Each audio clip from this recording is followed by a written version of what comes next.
Good morning. I'm going to be making a goodie out of this. I just picked these this morning and I won't be using all of it. I'm going to make hot pepper jelly. So stick with me and we'll see how we do it. I'm cutting up these peppers, getting ready to put them into my little processor because last week whenever I was making the cowboy candy, it just went on and on and on forever with me slicing. So I'm going to use a little help from that little food processor I have. It's just a little cheap thing from Walmart. So that's where I'm at with it. Here I have one of the large bell out of my garden this morning. I cut up one that's called Grand Marconi. Let me show you what they look like. I decided I wanted to go ahead and use some of these different ones, even though the recipe is all bell peppers. But you can, this is a demonstration of how you can use different things. These don't have heat. Because I wouldn't want anything to add more heat than the jalapeno already does. So I'm using bell pepper, and I'm using another one called, let me get it for you. I've got to wash it down really good. Wash your veggies really good. Sound like a school teacher. I don't want to sound that way to you guys. You're adults. So this one right here is one that started to turn color, and I picked it because of that. This one is called a cubanella or Cuban chili pepper. And they're not hot, but I think some of mine crossed with the jalapenos when they were being pollinated, because this one does have, I haven't tasted this particular one, but I tasted one of these the other day and it was hot. Then I have a pepper out there that I thought was going to be this pepper, Cuban chili, and it's so hot. They grow facing totally upward, and this one does too. This one grows like this. I'll have some video that you can see what they look like on the vine. They're beautiful. But anyway, the reason I'm showing you these is I want you to know you can use what you have. If you've got different kinds of peppers but they're not hot, you can put them in this. Of course you can. Another thing I wanted y'all to see is when you're cleaning your peppers. Now I put on gloves when I handle jalapenos because for some reason, well, most people's skin burns with it. But do you see, this is just a bell pepper, but this part right here, it's not only seeds that cause heat, but this part really holds heat. Now, it doesn't on a bell pepper, and I cut those off my bell peppers too, any of the peppers I'm using. But when I'm doing the jalapenos, that's got to come off, or it's going to make it hotter than I can eat it. If you all like things, let me get you up here where I can say howdy to you. Good morning. If you all like things that are really hot, go ahead and leave it in there. But I know that I can't. So that's what I'm going to be doing. And I'm getting ready to put these in the processor. But I first got to glove up for my jalapenos. Okay, I've got my peppers all in here. And that's all I've got. And I've got a heavy bottom pan. I'm going to turn this on. And I'm going to turn it on high. I made it through the jalapeno chopping. So the recipe is actually 1 cup. I'm gonna get my book here.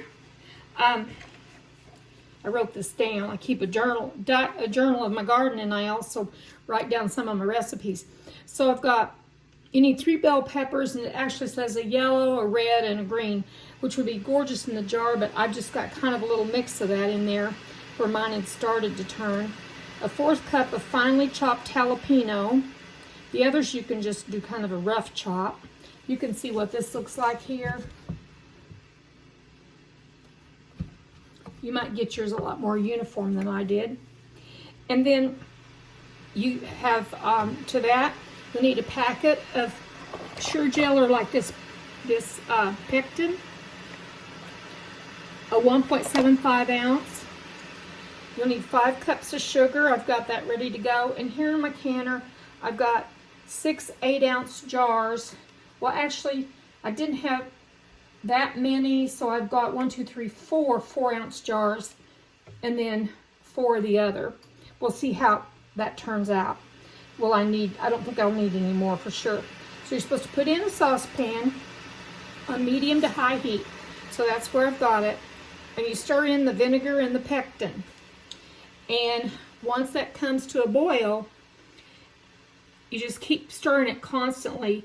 You add your sugar and stir, and once it returns to a boil, Then you boil it 1 minute and remove it from the heat.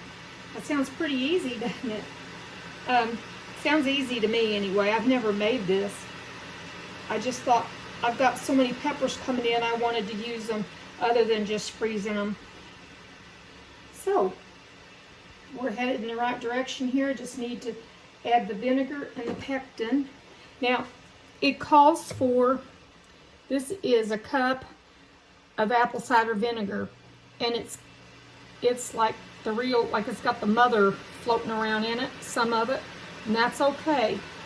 That doesn't go bad. It's high acid, and that's what's going to preserve this, is it's going to be such high acid for you. For us, let's see if I can get you up here where you can see a little better.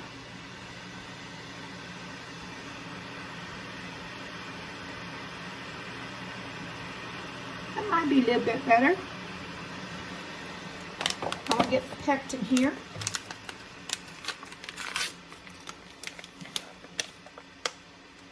Okay, I'm going to bring it to a boil. This burner is one of the cantankerous ones I have. Thank goodness I can rely on this big old good job over here. It's got my canner in it. That's what I do my pressure canning and everything in, is that.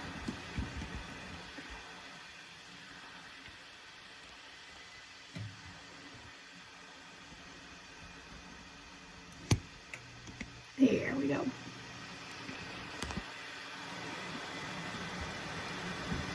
The stuff's not wanting to cooperate with me, but that's just how it is some days.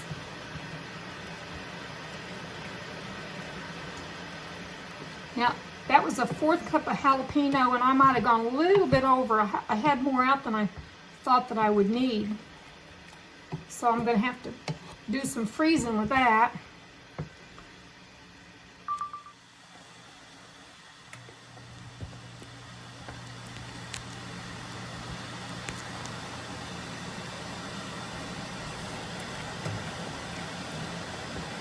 So you're going to bring it to a boil.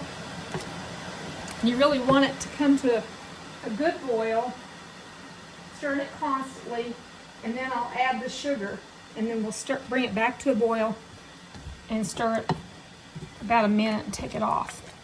Take it off. Now, I always put my recipes in my description boxes. It's pretty. It's going to look like holiday. I have a feeling we'll be opening this. I like to let my pickle stuff sit for a few weeks. And I kind of consider this a pickle thing too. It's amazing how those peppers really bring a lot of juice to it. So I'm going to bring it to a boil, and then we'll come back to this. Okay, it's a rolling boil. I'm going to stir in. That's a lot of sugar, 5 cups of sugar. 5 cups. It's interesting stuff. Never haven't made it before. I think I'm gonna like it. I'm not a person who likes really hot stuff, but I do like a little bit of heat. So how are you all doing with your gardens? Or you're going to farmers markets or whatever you're doing to get your stuff to add to your pantry, or just for fun. This would be a nice gift for friends at Christmas time, I think. I've got my jars out of my canner, so they're nice and hot like they should be, and I washed them real good. I want to make sure everything's really clean when you're canning, whether it's water bath or pressure canning. You got to have all your jars real clean and your lids. So now I'm gonna bring it to a rolling boil. I'm checking, what I'm doing, I'm gonna be honest with you, I'm checking this to make sure I'm doing this right. So I'll boil it a minute and remove it from heat. So I'm gonna do the boiling, I'll be back. Okay, I removed it after it boiled, it came to a rolling boil, and I removed it. I'm pouring it into my hot jars.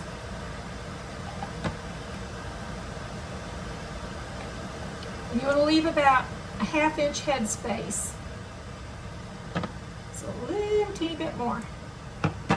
Now I've got a vinegar cloth here. It's a paper towel that I've got vinegar on because I sure don't want any of that sugar to be on top of that, on top of our jar, or that's not going to seal. Oops, hot. It's hot, y'all. Okay, I'm putting this in the canner. Let me show you how pretty that is. Well, I heard that splash when I did that. Might have made a mistake turning that like I did, so I'm going to recheck it. It's too important to me not to let it go ahead and for me to check it. I shouldn't have turned it upside down like that. Sometimes I don't do everything right when I'm canning, I'll tell you that for sure. So, wipe the head of this. Wipe the top, and it's sticky, so you really need to wipe it. And a little bit, now this is gonna grab this, it's a magnet. It'll grab these lids for me. Actually, that gave me 2 lids at once. It does that a lot. Now I'm gonna have a picture of this when we're done with the final thing when it's out of the canner, because I want you all to be able to see that this is gonna be nice stuff for you. Hot. Okay, I'm gonna fill up this canner and I'll show you the end result. I've got everything in the water bath canner, and I'm gonna can this now for about 15 minutes. Well, I just got these out. I let them stay in the canner boiling for about almost 15 minutes. As I said, the recipe actually said 5 with it being boiling, and you want the water 2 inches above the lids. So you put them into boiling into the canner and have 2 inches of water above them. I want to show you an interesting little thing. They're already starting to seal, and I just took them out. Now, if you wonder, what's this little maraschino cherry jar doing there? You see it's got part of it in it. I learned it just occurred last summer. I had some leftover, just like that's not quite a full thing. I had leftover of, I think it was bread and butter pickles, and I put them down in a marinara jar I had washed and had clean, and because I store things in those sometimes, and I just poured it into that, and it went pop about 10 minutes later, and it was a loud pop. Since then, I've become convinced that it's okay to use those on those occasions. And actually, I'm going to be honest with you, I use olive jars, marinara jars. I use a lot of things more than that original use. I use it to can food in a canner like this one, not in my pressure canner. That's something you all would have to decide if you wanted to try. But if you came upon something like, let's say you had some extra brine made for something and you wanted to just can it and make sure that it was still good, just try it in that and in one of those and see if it seals. Be sure that you've got it as clean as you do your other jars. See if it seals, and if it does, great. If it doesn't, then you can stick it in the refrigerator and use the brine later. That's what I'm thinking, but this maraschino cherry already sealed. It just popped. So I can see most of mine have sealed already, and that's just taking them right out. So that's it, y'all. I'm looking forward to this. I think it's gonna be delicious. So you all have a great day. Bye.